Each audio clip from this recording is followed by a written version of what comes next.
සුබ දවසක්. ශ්‍රී ලංකාවේ හමුවන දුර්ලභ වටිනාම මැණික් වර්ගයක් වන ටාෆයිට් මැණික් පිළිබඳව අද සාකච්ඡා කරමු. ලෝකයේ මෙතෙක් සොයාගෙන ඇති 5500කට අධික ඛනිජයන්ට අදාළ සියලුම මැණික් පිළිබඳව සාකච්ඡා කරන පොරොන්දුවෙන් අදත් යමු වීඩියෝ එකට.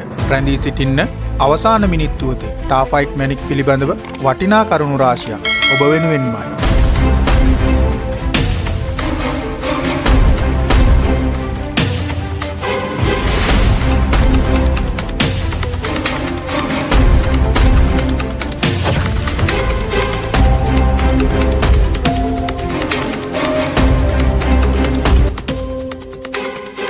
ටාෆයිට් වසර 1945 දී රත්න විද්‍යාඥයෙකු වන එඩ්වඩ් රිචඩ් ටාෆ් විසින් අයර්ලන්තයේ ඩුප්ලින් නගරයේ ජුවලරි ශාප්පුවකින් කපා උපදැමූ කිරිංචි විශාල ප්‍රමාණයක් මිලදීගෙන තියෙනවා. මේ කිරිංචි හොඳින් නිරීක්ෂණය කළ ඔහුට එක් කිරිංචියක් අනෙක් කිරිංචි වලින් බොහෝ සෙයින් වෙනස් වන බවට නිරීක්ෂණය වෙලා තියෙනවා.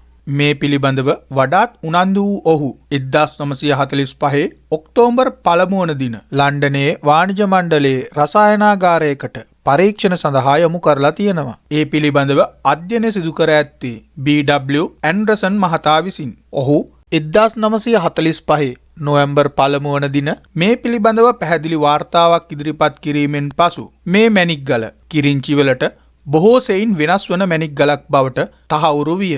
මේ පිළිබඳව නැවත නැවතත් පරීක්ෂණ සිදු කළ ඔහු විසින් 1951 දී එක්ස් කිරණ විශ්ලේෂණය මගින් එහි රසායනික ව්‍යුහය පිළිබඳව වැඩිදුර අධ්‍යයනය සිදු කරලා තියෙනවා. එමගින් මෙහි රසායනික ව්‍යුහය තුල බෙරිලියම්, මැග්නීසියම් සහ ඇලුමිනියම් කියන මූලද්‍රව්‍ය තුන හඳුනාගෙන තියෙනවා. මේ හඳුනා ගැනීමෙන් පසුව ඔහු මේ මැණික් වර්ගය කිරිංචි වලට වෙනස් වන වෙනස් මැණික් වර්ගයක් ලෙසත් එනම් ඔහුගේ නම වන ටාෆ් නම යොදා ගනිමින් ටාෆයිට් ලෙස නම් කර තිබේ. 1945 මේවා අයර්ලන්තයෙන් සොයාගත්තත් මේ මැණික් ප්‍රථම වරට සොයාගත් භූමිය පිළිබඳව කිසිදු වාර්තාවක් සඳහන් වෙන්නේ නැහැ.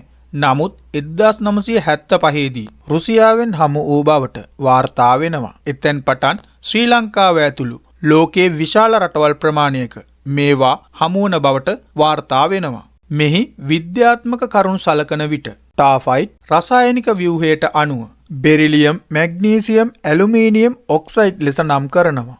මේවා රසායනික ව්‍යුහයට අනුව ඔක්සයිඩ් ඛනිජ කාණ්ඩයට අයත් වන මැණික් වර්ගයක්. මෙහි අභ්‍යන්තර ව්‍යුහය සලකන විට එනම් ස්පටික ව්‍යුහය සලකන විට හෙක්සගනල් ස්පටික පද්ධතියෙන් ඩයිහෙක්සගනල් පිරමිඩ් සහ ට්‍රිගනල් ඩයි පිරමිඩ් යන උප ස්පටික පද්ධතීන් තුල ස්පටීකරණය වෙනවා. ටාෆයිට් සහ කිරිංචිවල රසායනික ව්‍යුහය බොහෝ විට සමානකම් පෙන්වන නිසා ටාෆයිට් වල සහ කිරිංචිවල බාහිර ස්වරූපය සමාන වෙනවා. ඒ නිසා මේවා බැලූ බැල්මටම බාහිර පුෂ්ඨයෙන් නිරීක්ෂණය කිරීමෙන් පමණක් හඳුනගන්න අපහසුයි. මේවා හඳුනගන්න පහසුම ක්‍රමය වෙන්නේ මේ ස්පටික ව්‍යුහය පිළිබඳව අධ්‍යයනය කිරීමයි. කිරිංචිවල ස්පටික ව්‍යුහය අයිසොමෙට්‍රික් ස්පටික පද්ධතියෙන් ස්පටීකරණය වන නිසා මේ වගේ ස්පටික ව්‍යුහ පිළිබඳව අධ්‍යයනය කිරීමෙන් මේවා පැහැදිලිව වෙන් කරලා හඳුනගන්න පුළුවන්. මේ ස්පටික ව්‍යුහය පිළිබඳවත් ඔක්සයිඩ් ඛනිජ කාණ්ඩ පිළිබඳවත් ඛනිජ වර්ගීකරණය කිරීම පිළිබඳවත් අපි පැහැදිලිව පෙර සාකච්ඡා කරලා තියෙනවා. ඔබ අලුත් සමාජිකයෙක් නම් මේ වීඩියෝ අනිවාර්යයෙන්ම බලන්න. ඒ වීඩියෝ බැලීම මගින් ඔබට මේ පිළිබඳව පැහැදිලි අවබෝධයක් ලබා ගන්න පුළුවන්. ඒ වීඩියෝ වල ලින්ක් මම පහළ ඩිස්ක්‍රිප්ෂන් එකේ දාන්නම්. ඒව බලලා ඒ පිළිබඳව අවබෝධයක් ලබා ගන්න කියලා මතක් කරනවා. ඒ වගේම සරලව කිරිංචි සහ ටාෆයිට් අඳුනගන්න පුළුවන් ස්පිනල් කාඩ් එක භාවිතා කරලා. ස්පිනල් කාඩ් එකේ ක්‍රියාවලිය සිදු වෙන්නේ ස්පටික ව්‍යුහය පාදක කරගෙන. මේ ස්පිනල් කාඩ් එක පිළිබඳව අපි පැහැදිලිව සාකච්ඡා කරලා තියෙනවා වීඩියෝ එකකින්. ඒ වීඩියෝ එකේ ලින්ක් එක මම පහළ ඩිස්ක්‍රිප්ෂන් එකේ දාන්නම්. ඒක බලලා ඒ පිළිබඳව පැහැදිලි අවබෝධයක් ලබා ගන්න කියලා මතක් කරනවා. පරීක්ෂණාගාර තුළදී මේවා වෙන්කර හඳුනා ගැනීමට භාවිතා කරන පරීක්ෂණවල පාඨාංක සැලකීමේදී දෘಢතාවය 8ත් 8.5 අතරද සාපේක්ෂ ගුරුත්වය 3.6ත් 3.62ත් අතරද වර්තනාංකය 1.71ත් 1.73ත් අතරද වෙනවා. දෘಢතාවය, සාපේක්ෂ ගුරුත්වය, වර්තනාංකය, අවශෝෂණ වර්ණාවලිය සහ විද්‍යාත්මකව මැණික් ගලක පාට තීරණය කරන ආකාරය පිළිබඳවත් අපි පෙර වීඩියෝ වලින් සාකච්ඡා කරලා තියෙනවා. ඔබ අලුත් සමාජිකයෙක් නම් ඒ වීඩියෝ බලන්න කියලා මතක් කරනවා. මොකද ඒ පිළිබඳව දැන ගැනීම ඉතාමත් වැදගත්. මම මේ වීඩියෝ වල ලින්ක් පහළ ඩිස්ක්‍රිප්ෂන් එකේ දාන්නම්. ඒව බලලා ඒ පිළිබඳව අවබෝධයක් ලබා ගන්න කියලා මතක් කරනවා.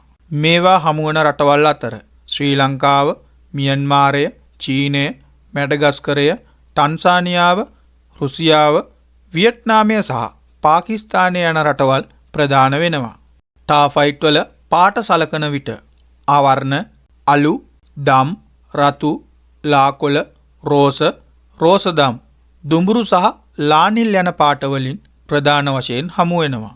මේවාටද පාට ලැබෙන්නේ අනිත් මැණික් වර්ගයන් වගේම ට්‍රේස් එලිමන්ට් නැත්නම් ශුද්‍ර මූලද්‍රව්‍ය හේතුවෙන්. ඒ ශුද්‍ර මූලද්‍රව්‍ය අතර ෆෙරස්, සින්ක් සහ ක්‍රෝමියම් යන අයන ප්‍රධාන වෙනවා. තවදුරටත් ටයිටේනියම්, මැග්නීසියම්, බෙරිලියම්, වැනේඩියම්, මැංගනස් යන අයනත් මේ තුල ශුද්‍ර මූලද්‍රව්‍ය විදිහට තැන්පත් වෙලා තියෙනවා. මේ ශුද්‍ර මූලද්‍රව්‍ය වල බලපෑම සලකන විට ක්‍රෝමියම් අයනය සම්බන්ධ වීම මගින් මේ ටාෆයිට් වලට රෝස, දම් හෝ රතු පැහැයක් ලැබෙනවා.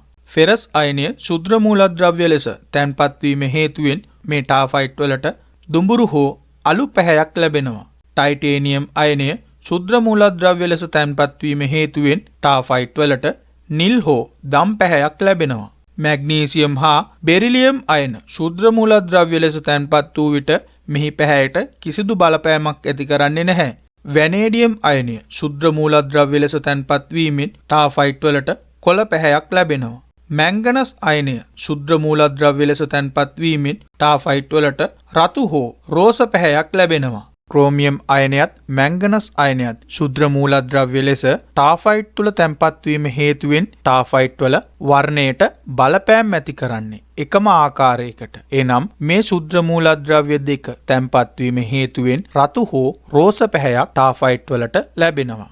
විද්‍යාගාර තුල තියෙන UV ලයිට් වල ෂෝට් වේව්, ලොන්ග් වේව් කියලා ආකාර දෙකකින් නිරීක්ෂණය කරනවා. මේ ආකාර දෙක ඉතාමත් වැදගත් වෙනවා මැණික් නිරීක්ෂණය කිරීමේදී. නමුත් එදිනෙදා භාවිතා කරන ටෝච් වල මේ ලොන්ග් වේව්, ෂෝට් වේව් කියලා ආකාර දෙකම පවතින්නේ නැහැ. මේ ආකාර දෙකම පවතින්නේ විද්‍යාගාර තුල තියෙන UV ලයිට් වල. ඒක නිසා UV ආලෝකයක් තුලින් නිරීක්ෂණය කිරීමෙන් පමණක් මැණික් ගල් පිළිබඳව ෂණික තීරණ නොගන්න.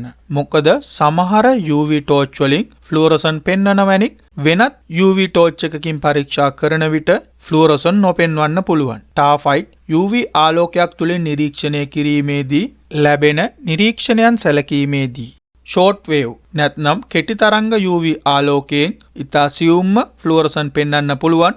සමහර මැණික් ගල් ෆ්ලුවරසන් පෙන්වන්නේ නැහැ. ලොන්ග් වේව් නැත්නම් දිගු තරංග UV ආලෝකයෙන් නිරීක්ෂණය කරන විට බොහෝ විට ෆ්ලුවරසන් පෙන්වන්නේ නැහැ. නමුත් රතු හෝ රෝස පාට ටාෆයිට් ෆ්ලුවරසන් පෙන්නනවා. නමුත් මෙහි ෆෙරස් අයන ප්‍රමාණය වැඩි නම් ෆ්ලුවරසන් පෙන්වන්නේ නැහැ. ඒ නිසා මම නැවතත් කියනවා UV ආලෝකයෙන් නිරීක්ෂණය කරලා මැණික් පිළිබඳව ෂණික තීරණ නොගන්න. මේ මන් සාකච්ඡා කරපු සියලුම කරුණු පිළිබඳව අධ්‍යයනය කරලා ඒ වගෙන් ලැබෙන පාඨාංක හෝ නිරීක්ෂණයන් මගින් ඔබට මේ මැණික් පිළිබඳව පැහැදිලි නිගමනයකට එන්න පුළුවන්. ඊළඟ වීඩියෝ එකකින් ඔයාලා කැමති සැරන්ඩිබයිට් ගැන සාකච්ඡා කරනවටද නැත්නම් සෙවරොයිඩ් ගැන සාකච්ඡා කරනවටද කියලා කමෙන්ට් කරන්න. ටාෆයිට් පිළිබඳ සාකච්ඡාව අදට අවසන් කරනවා. මේ වැඩසටහන හොඳයි කියලා හිතනවා නම් වීඩියෝ එකට ලයික් එකක් දාලා අපිව සබ්ස්ක්‍රයිබ් කරලා ඔබේ සහයෝගයත් අපට ලබා දෙන්න. ඔබ ලබා දෙන මේ සහයෝගය අපව තව තවත් දිරිගන්වනවා ඇත. මැණික් පිළිබඳව සහ අලුත් දැනුම ඉගෙන ගැනීමට කැමති ඔබේ යහළුවන්ටත් මේ ෂෙයා කරන්න අමතක නොකරන්න. අවසානයේ තෙක් රැඳී සිටි ඔබට ස්තුතියි. ඊළඟ වීඩියෝ එකෙන් ඉතා ඉක්මනින් හමුවන බලාපොරොත්තුවෙන් ගිහින් එන්නම්.